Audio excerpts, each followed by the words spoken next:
Here it is. A boot slammed against the diner floor hard enough to rattle the coffee cups. Then a laugh. Loud, ugly, aimed at somebody who couldn't fight back. A chair scraped. 3 men at the front table turned to watch an old man drag himself through the door. One leg, the other was a metal rod below the knee. A dog limped beside him, gray around the muzzle, ribs showing through thin fur. Somebody told him to take the mutt outside where real men eat. The old man lowered his head. He didn't argue. He just asked for coffee, counting coins onto the counter with a shaking hand. His name was Marcus Kettering, and once, half a world away, he carried a burning man out of a wreck. In the corner booth, a leather jacket rose to its feet. What happened next stopped every fork in that room. Stay with me here. Now here's the thing about Marcus Kettering. Folks in that town called him Doc, though most of them had forgotten why. He came to the same diner off the interstate near Barstow every Tuesday and every Friday, right around the middle of the afternoon when the lunch crowd was gone and the dinner crowd hadn't showed. He liked it quiet. Quiet was easier on him. He'd take the stool at the far end of the counter, the one closest to the wall, and he'd order the same thing: black coffee. Sometimes, if it had been a good month, a slice of pie he'd cut in half and share with the dog. The dog was Ranger. Old Shepherd mix, 13 years if he was a day, and the two of them moved through the world at the same broken pace. Doc had a bad hip on top of the missing leg, so he swayed when he walked, and Ranger swayed right beside him. And if you watched them cross a parking lot, you'd swear they were leaning on each other. Which, in a way, they were. They'd been leaning on each other a long time. Doc found the dog half-starved behind a gas station the same winter his wife passed, and neither one of them had a soul left in the world but the other, and that was enough. That was plenty. Some men would tell you a dog like that saved their life. Doc never said it out loud, but he didn't have to. Doc had been a combat medic. That's the why behind the name, and it's the part that matters. Over in the Gulf, back when the sky over the desert glowed orange from the burning wells, he'd been the man who ran toward the screaming instead of away from it.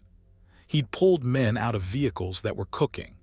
He'd held pressure on wounds while the ground shook. He'd knelt in blood that wasn't his and kept boys breathing long enough to see a helicopter. And he'd left a piece of himself out there too. A roadside blast took the leg below the knee and gave him a limp and a ringing in his ears that never once went away. He didn't talk about any of that. Not to the waitress, not to the mailman, not to anybody. He wore an old field jacket, faded down to almost no color at all, the patches frayed at the edges where the threads had given up. There was a name tape over the pocket, worn so soft you had to be close to read it. Most people never got close. Most people saw a broke old man in ragged army surplice with a dying dog, and they made up the rest of the story in their heads. And that's the cruel little trick of getting old and getting poor at the same time. You turn invisible.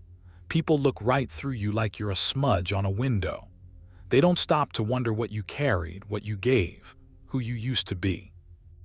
They just decide you never amounted to much, and they move on. That afternoon, the diner wasn't as empty as he liked.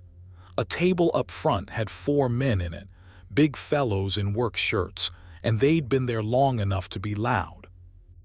Loudest of them was a man named Dale Pruitt, who ran a towing outfit off the highway and who'd never in his life been told no by anybody he could physically pick up and move. Dale had a way of filling a room. He talked over people. He laughed at his own jokes before he finished telling them. When Doc came through the door, the little bell jingling, Dale went quiet for a second. Then he grinned. "Well, look what the wind blew in," Dale said. Not to Doc, to his table. Hey, you smell that? That's the smell of a man who found his whole wardrobe in a dumpster." His buddies laughed. Doc kept moving toward his stool, slow. Ranger clicked along beside him on the tile. "And he brought his rat," Dale went on, warming up now, because an audience is oxygen to a man like that. Buddy, Take the mutt outside. This is a place where real men eat. Nobody wants to look at that thing while they're trying to have lunch." The waitress was a young woman named Carla, and Carla froze behind the counter with the pot in her hand. She knew Doc. She always slid his coffee a little fuller than she should have. She opened her mouth to say something, and Dale swung his eyes over to her and she closed it again. That's how it works, isn't it? The cruelty doesn't just land on the target. It spreads out and shuts everybody else's mouth too. Everybody in that room knew Dale was wrong. Not one of them said so. Because Dale was big and Dale was loud, and Dale was the kind of man who could make your life harder if you crossed him. And so they all just looked down at their plates and let it happen. That's the part nobody likes to admit about how these things go. It isn't only the bully. It's the whole quiet room that lets him. Doc reached his stool. He got himself up onto it with the careful, practiced effort of a man who has done a hard thing 10,000 times. He set his hand flat on the counter. And then quiet, he said, "Coffee, please." That was it. He didn't look at Dale. He didn't defend himself. He just lowered his head and reached into his jacket pocket and started counting out change. Nickels and dimes and a couple of quarters, laid out one at a time on the counter, because that coffee was 90 cents and Doc had to make sure he had 90 cents. And I want you to sit with that picture for a second. A man who ran into fire for strangers, counting coins, while a man who never risked a thing in his life laughs at him. Ranger lay down at the base of the stool with a groan and put his chin on Doc's good foot. And in the corner booth, way in the back where the light was dim, somebody set down a fork. Dale wasn't done. Men like Dale are never done while they're still getting laughs. He got up out of his chair, and he ambled over, taking his sweet time, and he leaned one elbow on the counter right next to Doc so he could talk down at him. "I'm serious, old-timer," Dale said. "That dog's gotta go, health code. You want I should carry it out for you, 'cause I will, won't take much." Ranger lifted his head. A low sound started somewhere in the old dog's chest. Not much of a threat, honestly, but it was all he had, and he gave it because that was his man on that stool and he'd guard him till his last breath. Doc put a hand down on the dog's neck. "Easy," he murmured. "Easy now." Then he looked at Dale for the first time. His eyes were pale and tired and calm. "We'll finish our coffee and we'll go," he said. "Won't be any trouble."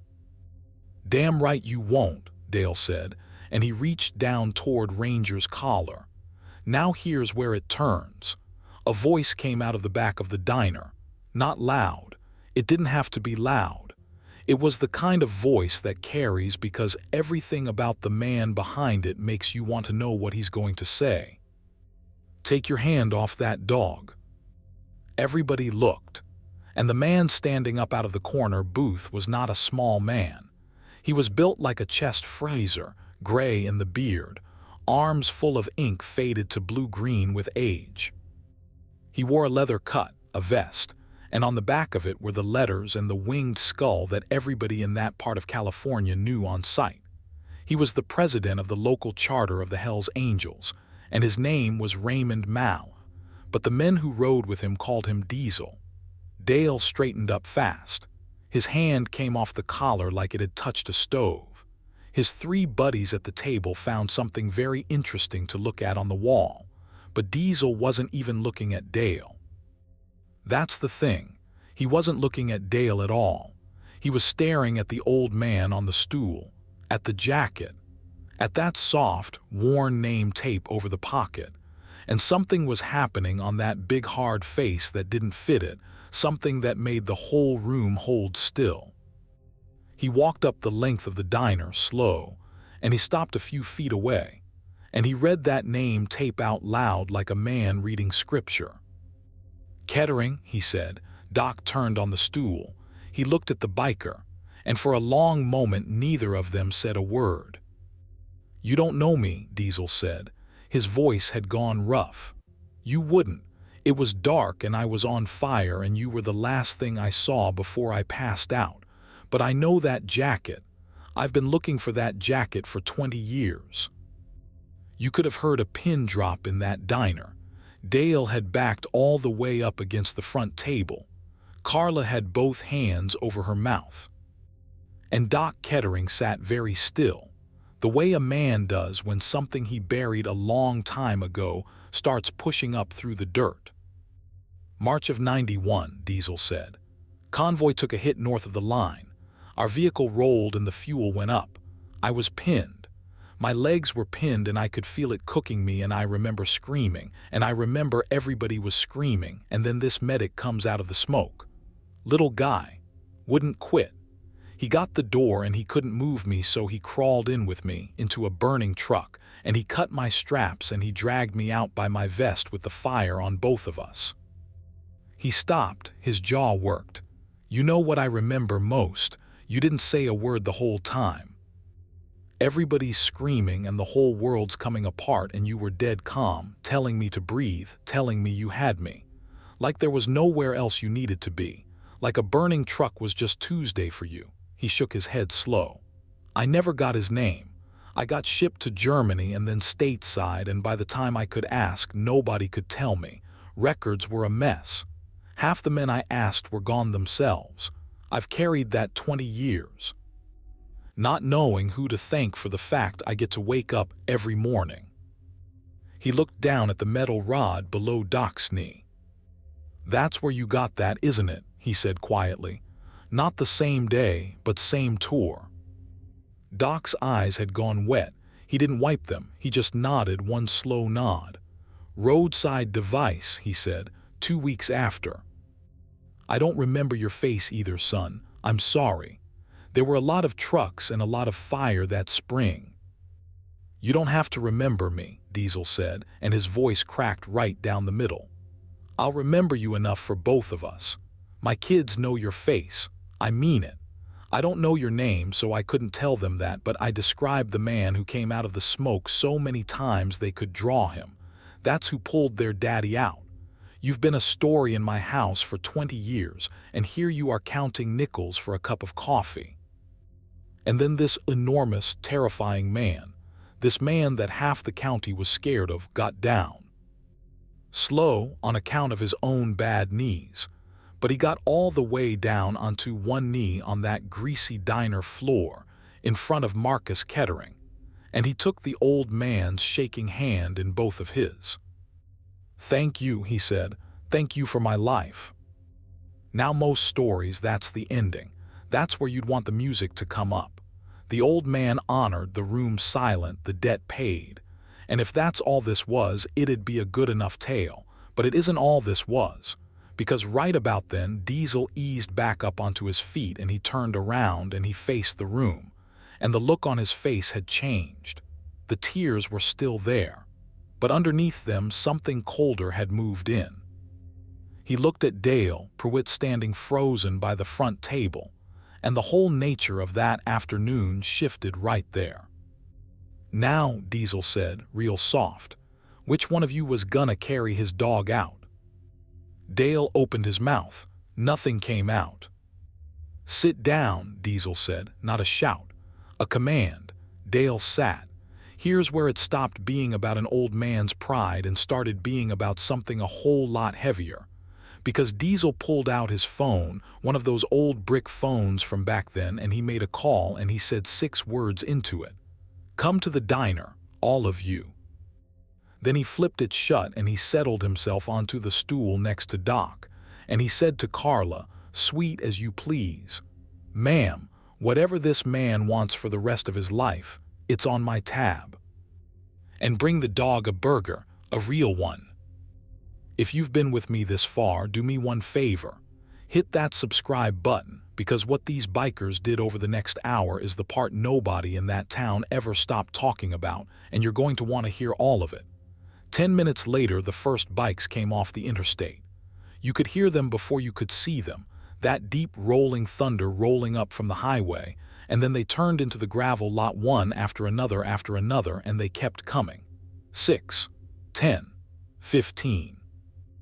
More, leather and chrome filling up the whole front of that diner, and every last one of them walking in slow, and taking off their sunglasses, and going quiet when Diesel pointed to the old man at the counter.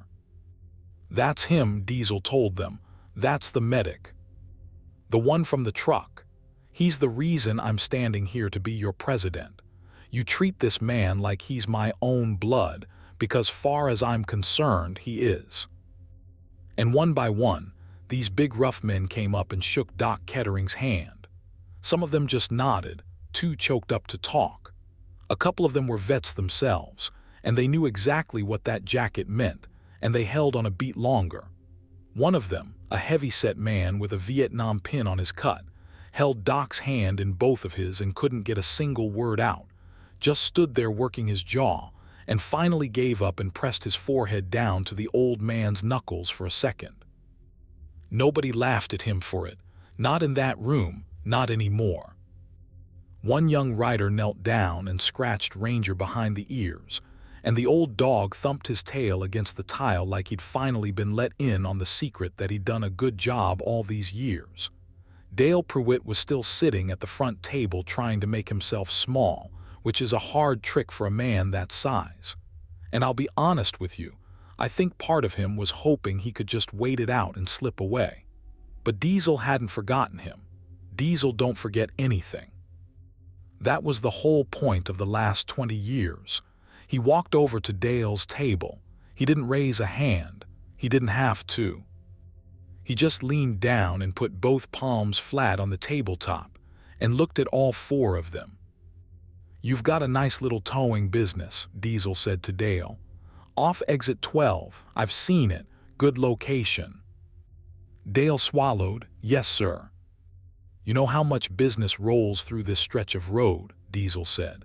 "You know how many of my people ride this highway, how many truckers I know, how many folks would stop using a shop if word got around the man who owns it likes to kick disabled veterans while they count their pennies." He let that sit. "I could end you by Friday. I wouldn't even have to be unkind about it. I just have to tell the truth about what I watched you do here today. That's all. Just the truth, passed along to the right people. You'd be closed inside a month, and you'd never know exactly who did it. It'd just dry up.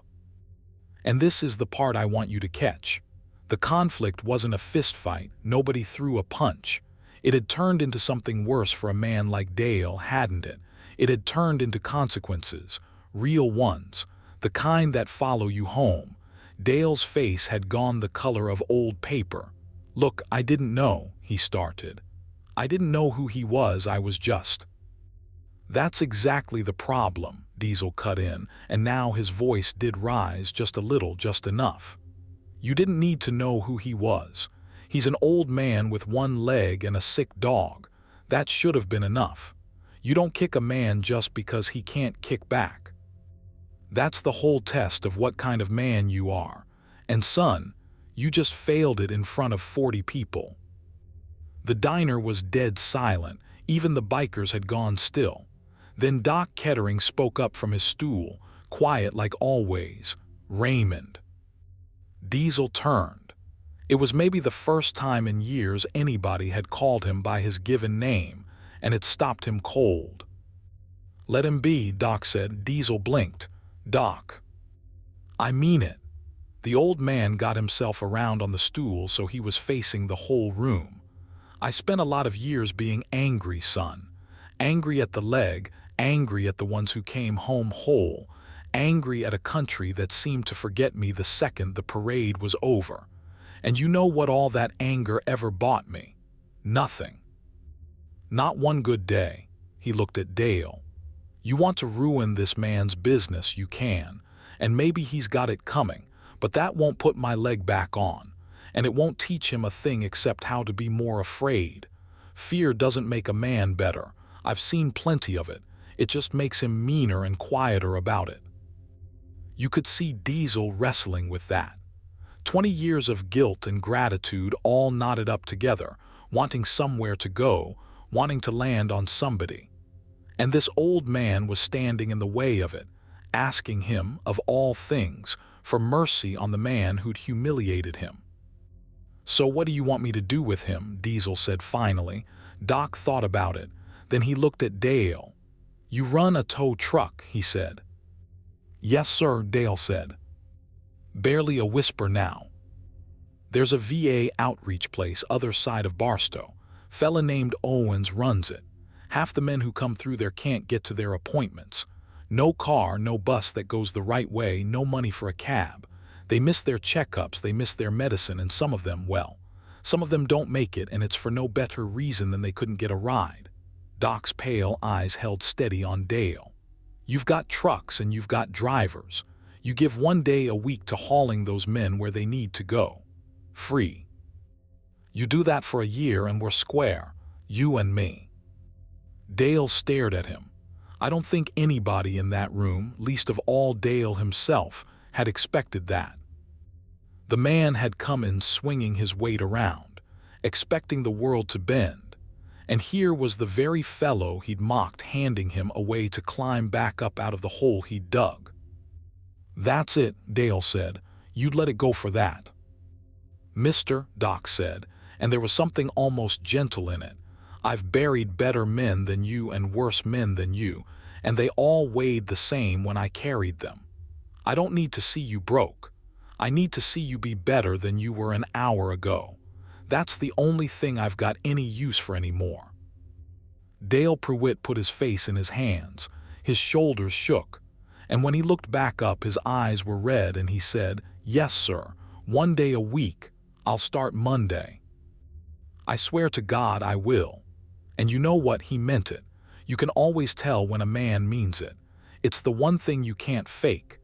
Diesel looked at Doc for a long moment, and then he shook his head slow, and something like a laugh came out of him, though there was no humor in it, just wonder. "You pull a man out of a fire and 20 years later you're still saving people," he said. "You just don't quit, do you?" "Never learned how," Doc said. Now the rest of that afternoon, well, it turned into something none of them had planned. Somebody went and got real food, plates and plates of it, and they pushed the tables together, and 40 leather-clad bikers and 1 old medic and his dog had themselves a meal that ran past sundown. They got him talking, a little. Not about the bad parts. Nobody made him go there. But about the good ones, the men he'd served with, the dumb jokes, the letters from home. And Ranger got that burger, the whole thing, and fell asleep under the table with his belly full for the first time in a long time. At some point, Diesel found out the truth of how Doc was living, that his pension check ran out around the 20th of every month, that he'd sold his truck, that he walked the 2 miles to the diner because he had to, and that the coffee he counted coins for was, most days, the only thing he ate before dinner because he was saving the food for the dog. He hadn't told a soul. He never would have. Men like Doc would rather starve quiet than ask loud. Diesel didn't make a speech about it. He just started making calls again. And that right there is where the last chapter of this really begins. Because a debt like the one Raymond Malley owed doesn't get paid off in one good dinner. He knew that. He'd known it the second he read that name tape. Over the next few weeks, things started happening to Marcus Kettering that he had no way to explain. His mailbox, which for years had held nothing but bills and flyers, started holding envelopes. No return address. Cash inside, sometimes, or a grocery gift card, or a note in rough handwriting that just said, "Thank you, brother." His landlord called to tell him, sounding confused, that his rent had been paid up a full year in advance by somebody who wouldn't leave a name. When his old furnace died in the cold snap that November, 2 young men in leather showed up the same afternoon he mentioned it to Carla, hauled a new one in and had it running before dark. They wouldn't take a dime, wouldn't even take coffee. "Diesel says you're covered," was all they'd tell him. And Ranger. Poor old Ranger's back legs had been failing all year, and Doc had been dreading the day he couldn't afford to do right by his oldest friend. One Tuesday, a truck pulled up and a woman got out, a veterinarian, and said her whole day had been paid for, house call and all. And she got down on the floor of that little apartment and gave the old dog the kind of care Doc could never have swung on his own. bought Ranger the better part of another year. A good year. A year the two of them got to keep leaning on each other, swaying across parking lots in the low afternoon sun. Doc tried to say no to all of it, of course. That's who he was. He got Diesel on the phone and told him he didn't need charity, that there were men worse off, to spend it on them instead. And Diesel let him finish, and then he said something the old man never forgot. "Doc, you crawled into a fire for a stranger and asked for nothing. You've been asking for nothing your whole life. Well, this is the part where you let somebody carry you for a while. You earned it in about 90 seconds back in '91, and you've been earning it every day since. Now you let us. That ain't charity, that's a debt. And I intend to pay every cent of it if it takes me the rest of my days." So Doc let them. Dale Prewitt kept his word too. That's the part that surprised the town most of all. Every Monday, rain or shine, one of his tow trucks was parked outside the VA outreach office, and Dale himself behind the wheel more often than not, hauling old soldiers to their appointments, waiting in the lot with the engine running, driving them home. He did it for the year he promised. And then he kept doing it after, because somewhere in there it had stopped being penance and started being the best day of his week. He'd tell people, years later, that a one-legged man he tried to shame had turned out to be the one who straightened him out. He'd get a little quiet when he said it. Some lessons cost you your pride, and those are the only ones that ever really take. Marcus Kettering still went to that diner, Tuesdays and Fridays, right in the middle of the afternoon. But there was always a booth waiting for him now, the good one in the corner. And more often than not, when he shuffled in with Ranger swaying beside him, there'd already be a leather jacket in that booth, and a cup of black coffee poured and waiting, and a big gray-bearded man who'd stand up when the old medic came through the door. Every time. He'd stand up every single time, because Raymond Mal had decided a long time ago that this was one man he would never, ever let walk into a room and not be honored. Nobody laughed at the faded jacket after that. They stood up for it. And on the quiet afternoons, if you'd been sitting at that counter, you might have seen the two of them in the corner, the old medic and the biker boss, not saying much, just drinking their coffee while an old dog slept between their feet.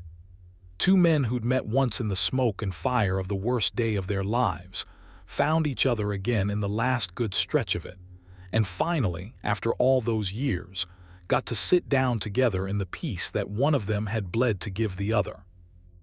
Doc used to say the leg was the price of admission, and he'd paid it, and he'd stopped being bitter about the bill.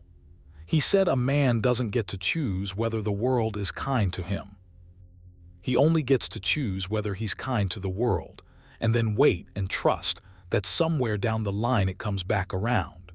For Marcus Kettering, it came back around in a diner off the interstate, in a leather jacket rising to its feet. And that's the whole of it. A man knelt in the fire for a stranger and asked for nothing. 20 years later, the world finally knelt back. If it moved you even a little, leave a word below and tell me about the man in your own life who ran toward the fire. I read every one of them, and I'll see you in the next story. The rewrite now runs 5,012 words, inside the 4,805,200 target. The 150-word hook is unchanged, the closing beats are unchanged, and all 6 chapter functions stay in place. The added length comes from deepening the middle, Ranger's origin, the complicit silent room, Diesel's fuller war memory, the calm, the kids who know your face. A longer consequences beat with Dale, and an extra recognition moment during the biker's arrival. All escalation, no repetition, single dots throughout.